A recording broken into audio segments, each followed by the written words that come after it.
Zinema ikasketak bukatu nitunean, egia da programazio lanetan hasi nitzala, laburmetraiak programatzen, zinegoak jaialdean laburmetraiak programatzen ditut, eta beti izan dut interesa handia bai zinea ikusteko, zineaz hitz egiteko, zineaz irakurtzeko, eta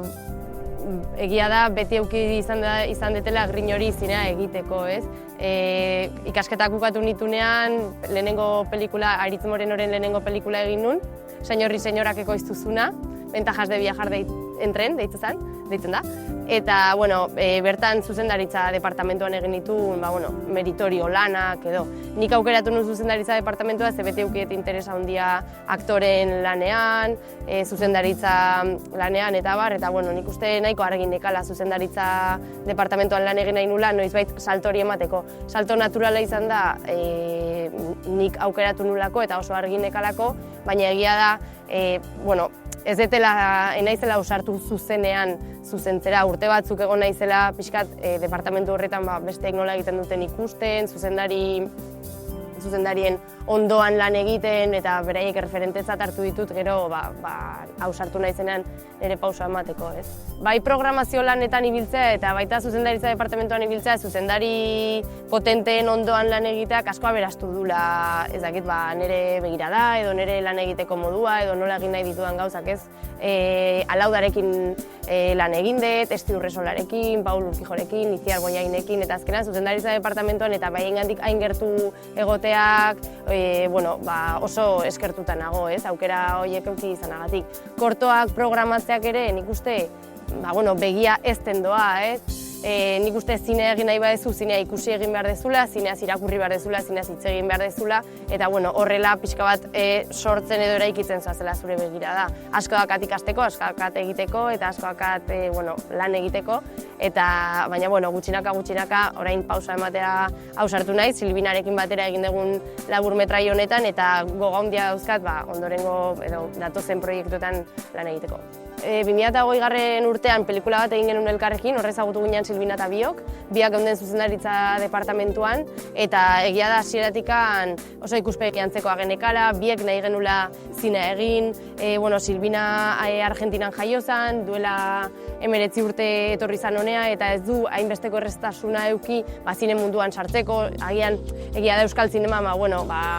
ez dakit nola esan, baina apur bat endogamikoa izan daiteke, ez da beti hain erresa muturra sartzea, eta azkenean Silbinak bai eukidula neregan apoio hori edo babes hori, zenik gaztea, nik UPV-en ikasi nun eta gazteago nintzela sartu nintzen mundu honetan, eta esango nuke errestasun gehiago eduki ditu dela, eta nik ere babesa eta erreferente bat aurkitu dut beregan, azkenan esperientziak eta generazio aldaketa horrek bai eman digula aberastasun hori.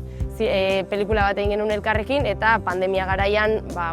konfinamendu bat tokatu zitzaigun egitea, eta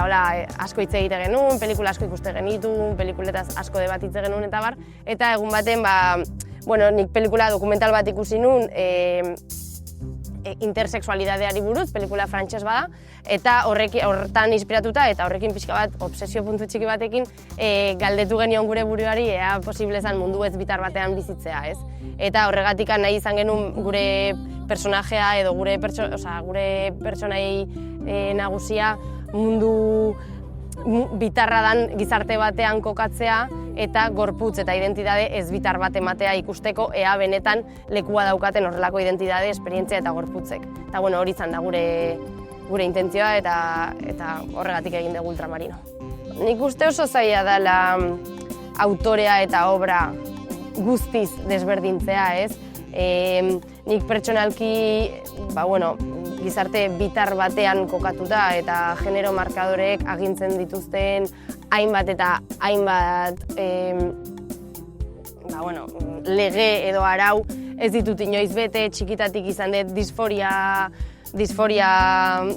kontu hori, eta azkenean guk nahi genuna zen pixkat zalantzan jarri eta mahai gainean jarri esperientzia hauek dauzkaten zailtasunak eta sufritzen dituzten biolentziak, eta hori bai egia da gugan asko askotan hitz egin degula, guk ere horrelako sentsazioak eduki ditugula txikitatik, ez? Eta oso personala da proiektu hau, intentzio handiarekin, eta bueno, zazu edo gure personaia bada pixka bat gu, edo gure parte txikiak badazka noski.